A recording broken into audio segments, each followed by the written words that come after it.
হে মুসলমান, ও হে মুসলমান, এই কুরআনের জন্য কত দিয়ে গেল প্রাণ।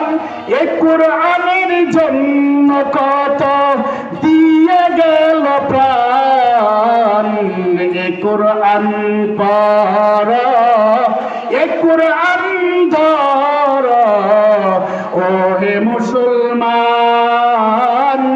ও হে মুসলমান। সকলে বলে আমিন।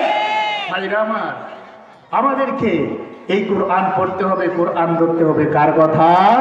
আল্লাহর কথা। যদি কোরআনের পথে চলি, মতে চলি, ওই যে আল কোরআনের পথে নিত্য যেজন চলে, মরণতে নাহি ভয়, কবরে সুখ আছে।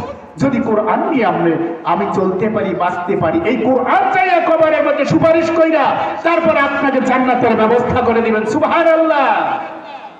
প্রিয় ভাইরা আমার, বন্ধুরা আমার, এই জন্য যুগে যুগে সাহাবীরা এই কোরআনের জন্য জীবন দিয়েছেন, রক্ত ঝরাইছেন।